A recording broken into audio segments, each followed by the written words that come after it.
Hello, everyone. My name is Eleanor Hayes, and I'm 82 years old. If you've ever trusted someone with your whole heart, only to have them slip poison into your tea for a quick buck, then sit with me for a while. Because what my grandson Tommy did to me wasn't just betrayal, it was a calculated murder of the soul. But here's the thing. At my age, I've learned that the graveyards are full of good people who went quietly. Not me. I woke up in that godforsaken nursing home, drugged and disoriented, thinking my life was over. What Tommy didn't count on was that this doting grandma had a few aces up her sleeve. And by the time I was done, I didn't just escape, I owned the whole damn place. This is my story. Grab a cup of tea, the real kind, no sedatives. Understand why Tommy's actions cut so deep. You have to go back to the beginning. I was born in 1943, right in the thick of World War II, in a dusty little town in rural Kansas. My father was off fighting in Europe, and my mother raised me and my two brothers on a shoestring budget, sewing uniforms for the local factory by lamplight. We didn't have much, hand-me-down clothes, cornbread for supper most nights, but we had grit. Ellie, my mama would say, her fingers raw from the needle, life ain't about what you get, it's about what you build.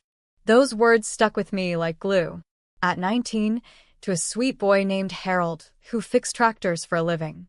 We scraped together enough for a tiny house on the edge of town, and soon we had our miracle, a daughter, Sarah, born in 1962. Harold and I poured everything into her. He worked double shifts at the garage. I took in laundry and baked pies for the county fair to sell. Sarah was our sunshine, curly-haired, always singing hymns off-key. But when she was just 8, tragedy struck. Harold was killed in a freak accident at the mill, crushed under a fallen beam. I was 29, widowed, with a child to raise and bills piling up like snowdrifts. As I rocked Sarah to sleep with tears streaming down my face, I made a vow to God and anyone listening, I would give her the world I never had. No more poverty, no more fear. I sold Harold's tools, took every cleaning job in town, and by dawn, I was on my knees scrubbing floors for $2 an hour. The neighbors called me Iron Ellie because I'd work from sunup to sundown, then come home to bake cookies for Sarah's school bake sale. We moved to the city when she was 10, Wichita, where the opportunities were bigger. I got a job as a seamstress at a department store, mending dresses for the fancy ladies who shopped there. It paid $4.50 a day, enough for a one-bedroom apartment and Sarah's ballet lessons. Sarah grew up fierce and bright, top of her class, with dreams of becoming a teacher. High school flew by in a blur of report cards and parent-teacher nights where I'd sit in the back, still smelling like starch and thread. College was the impossible dream. Tuition at the state university was $1,200 a year back then. I couldn't swing it on my salary, so I did what any mother would.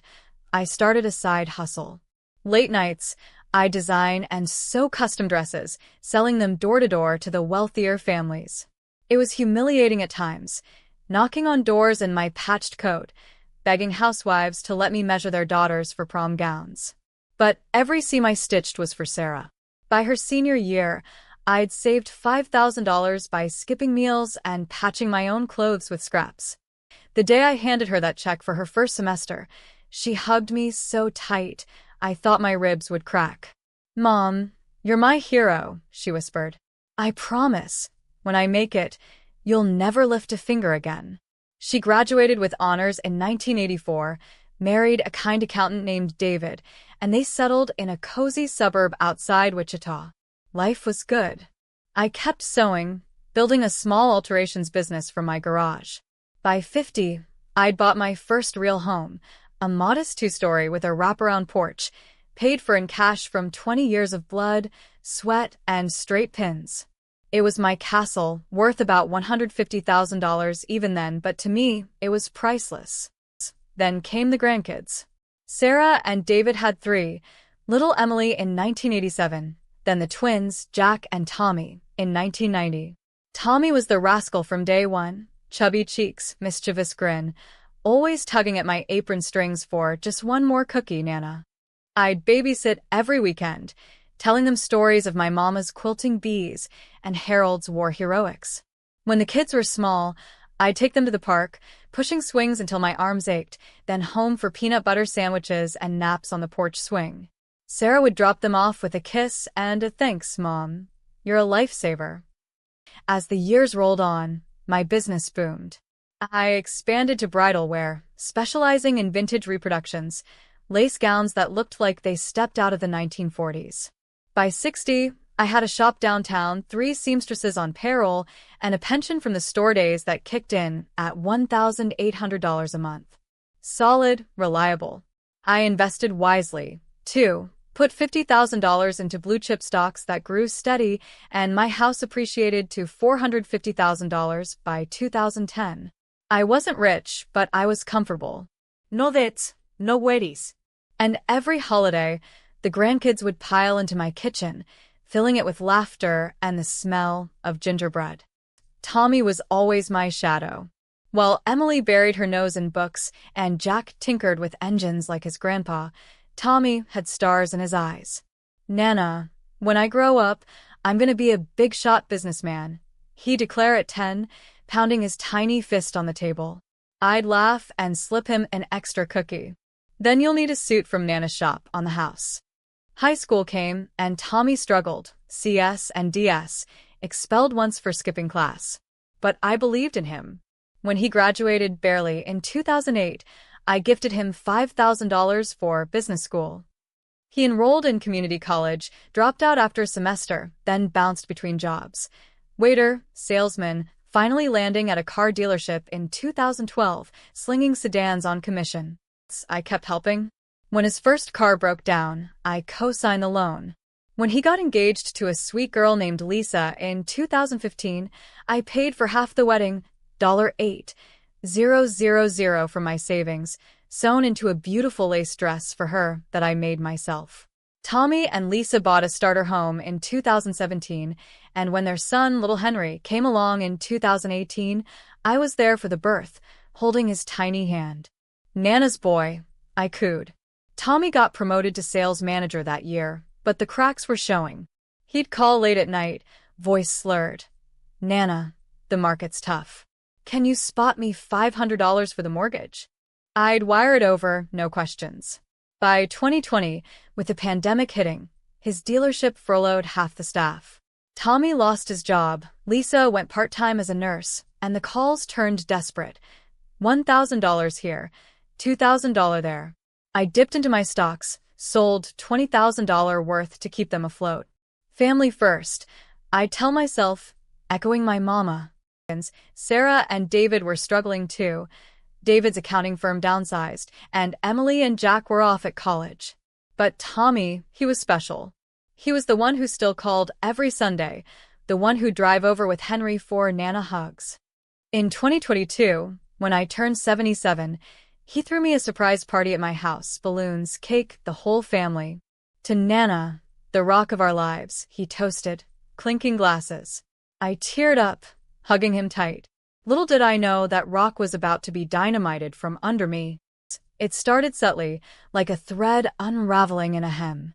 Tommy's visits got longer, more frequent. "Nana, the economy's killing us," he'd say, eyes downcast, Henry playing at my feet. "Lisa's hours are cut again. We might lose the house." I'd write checks, $3,000 in March, for $1,500 in May. By summer, he'd moved in temporarily with Lisa and Henry, claiming their AC was busted. My home, once quiet and mine, filled with toys and tension. Tommy took over the garage as his home office, making calls to headhunters while I cooked pot roast. He started asking about my finances. "Nana, you got that pension wired direct?" "Smart. House paid off." "Even better." "Idenot, brote de noticia." October brought the whispers. I'd catch Tommy on the phone in the garage. "Yeah, she's slowing down. Pension steady, house is gold. We just need to manage it." I'd ask who it was. He'd say a recruiter. Lisa started helping too, organizing my pillbox, though I managed my own meds fine. Henry was my bright spot, his giggles echoing as we baked cookies. But one afternoon in November, I came home early from the shop. I'd semi-retired, handing reins to my lead seamstress, and found Tommy and Lisa in the kitchen, papers spread out. My will, my pension statements, the house deed. It's just updating beneficiaries, Nana, Tommy said, face flushing. For Henry, in case you know. I let it slide, but the knot in my stomach tightened. The turning point came on a crisp December morning in 2022. I'd been feeling off, tired, foggy-headed. Tommy brewed my tea that day, his special blend with honey. Drink up, Nana, it'll perk you right up. I sipped, trusting as ever. By noon, the world blurred. I remember stumbling to the couch, Tommy's voice distant. It's okay, just a nap. Doctor's orders. Then nothing. Blackness. I woke to fluorescent lights and the stench of bleach. Beeping machines, a thin blanket over my legs. A nurse bustled in. Mrs. Hayes? You're at Willow Creek Senior Care. Your grandson brought you in last night. Said you had a fall. Fall? I hadn't fallen. My head throbbed, mouth dry as cotton. Where's Tommy? I croaked. He'll visit soon, she said, patting my hand. Rest now. Panic clawed at me. This wasn't a hospital, this was a home. Long-term care. Bars on the windows, scheduled activities on the wall. Bingo at 2, meds at 3. The fog lifted slowly, over hours, then days. Turns out, Tommy had slipped benzodiazepines into my tea, strong sedatives, enough to mimic a stroke. He'd called 911 himself, reporting my episode. Dr. Ramirez, that crooked chiropractor, signed off on the transfer, citing advanced dementia. Dementia? At 79, I balanced my checkbook to the penny and ran a business for decades. But the admission papers, forged with my signature, a sloppy scrawl I'd never make, said otherwise. Tommy had power of attorney, granted during one of his helpful moments months back.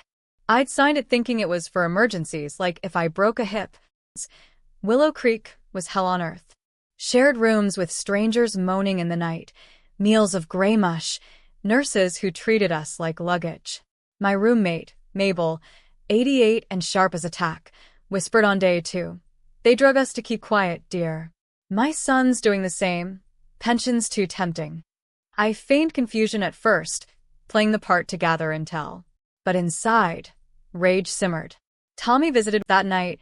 I stopped taking the meds they'd doled out, spit them in the toilet when the aide turned. By day 3, clarity returned. Mabel became my ally. She'd been a librarian, knew every loophole. Hide your valuables, she advised. And call a lawyer, say you're of sound mind. No phone in the room, but communal access in the lounge. Under pretense of calling bingo numbers, I dialed my old accountant, Mr. Wilkins. Tom, it's Eleanor. Not demented. Grandson drugged me, forged papers. Get me out. He promised to act fast. Tommy was living large. From snippets the nurses gossiped about, small town word travels, he'd listed my house for $485,000, prime Wichita suburb. Closing in 2 weeks. My pension? Redirected to his account, $1,800 vanishing monthly. The shop sale? He pocketed it all, claiming debts. Lisa filed for divorce quietly, citing financial stress, but not before draining the joint account. Henry? Shipped to daycare full-time. Tommy partied, new truck, bar tabs, even a weekend in Vegas. Grandma's taken care of. He'd post on Facebook, photo of him with a beer. Family first. #blessed. Mr. Wilkins worked miracles. By day 5, he had a court order for my release. Independent psych eval en route. The director, Mrs. Hargrove, balked. Your grandson says you're unsafe alone. I stared her down. Unsafe? He poisoned me. The eval came that afternoon. Dr. Ellis, a no-nonsense geriatrician. She ran tests. Memory perfect, cognition top tier for my age. Mrs. Hayes, you're sharper than most 60-year-olds I see. Report in hand, I walked out free, cab to Wilkins' office. $200 from Mabel's secret stash, God bless that woman. First stop, the bank. Tommy had frozen my accounts, but Wilkins had frozen his access via emergency injunction. My remaining savings?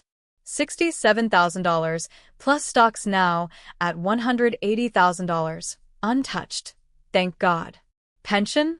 Reverted to me after fraud alert. House. Still mine but under contract. I paid the buyer's deposit back personally, $10,000 from cash reserves, and relist at full price with a trusted realtor. Shop?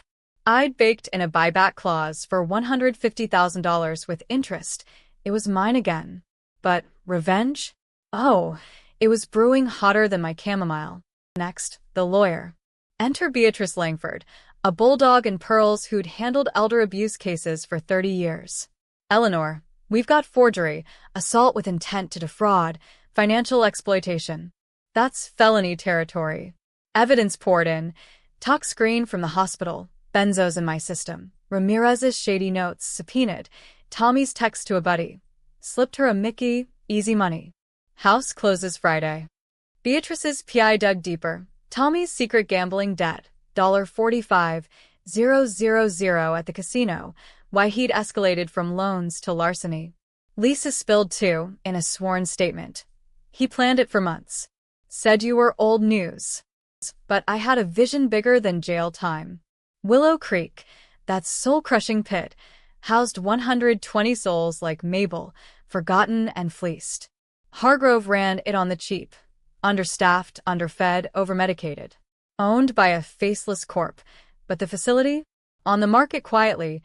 $2.8 million for the building and land. My net worth? House at $485,000, shop $150,000, investments $180,000, pension steady, plus $67,000 cash. Not quite there, but close. I sold the house to a young family, cash buyers, $500,000 even. Shop? Flipped for a profit to a boutique chain, $220,000. Stocks? Liquidated half for $120,000. Total war chest, $887,000. Time to buy. January 2023. Closing day. I walked into the corporate office in Wichita, check in hand, Beatrice at my side. The suits blinked. A private buyer? For Willow Creek. I smiled. Full price. And I want it renamed, Hayes Haven. They signed, stunned. By February, I owned it.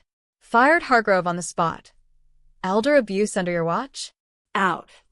Hired a new director, a compassionate RN named Carla, salary from my pocket. Upgraded everything. Private rooms, real food, my pot roast recipe mandatory. Activities that mattered, art classes, guest lecturers, therapy dogs. No more bars on windows. Gardens instead. Mabel? First resident. Comped for life. Me? He got the eviction notice first. I'd let him move in to the house post-sale, fool that he was. Thinking he'd won. Cops at dawn. Mr. Hayes, you're trespassing. Vacate now. He called, raging. Nana? What the hell? I own this. Ian Shuarat calmly? No, Tommy. You stole it. And now you're out. Charges dropped like dominoes. Assault, the drugs, forgery, papers, theft, $25,000 traced. He pled to misdemeanors for a plea deal, 2 years probation, $50,000 restitution, community service at Hayes Haven. Irony? Chef Esquisse. The trial was a circus, July 2023. Tommy in a cheap suit, Lisa testifying against him. He terrified me. Ramirez losing his license. I took the stand, voice steady. I raised him from a boy who dreamed big to a man who drugged his own blood for a payout. But family isn't blood, it's choice. Jury deliberated 45 minutes, guilty on all counts. Sentenced to 18 months, suspended if he paid up and stayed clean. He begged in the hall. Nana, please. Henry's asking for you. I looked him dead. Tell Henry his father's a thief. And when he's ready to learn right from wrong, my door's open. Yours? Closed. The real victory? Hayes Haven thrived. By 2024, we'd housed 200 seniors, reversing 50 fraudulent guardianships, recovering $1.2 million in stolen assets pro bono. Mabel ran the library, others volunteered, teaching crafts. I lived on site in a cozy cottage, Pension intact. Investments growing. Sold the shop proceeds funded expansions. A therapy pool. Legal aid clinic. News crews called me the Iron Widow of Wichita. Tommy? Out on parole. Working minimum wage at a gas station. Last month, at 82, I danced at the Haven's Spring Gala. Waltz with Mabel, laughter echoing. Tommy wrote from his dingy apartment. Nana, I get it now. I was the monster. I replied, monsters can change. Start by making amends. Not to me, but to those you hurt. No forgiveness yet, but hope, a thread, like a seam, mended strong. If you're listening, trapped in your own home that isn't hear me, you're not old, you're gold. They want your pension? Let them have the crumbs. You take the feast. It's never too late to buy back your life, brick by brick, dollar by dollar. And if you need a seamstress for your armor, call Eleanor Hayes. We're in this quilt together. Did this hit home? Drop your city in the comments. I'm in Wichita, waving from the porch. Like, subscribe, super thanks.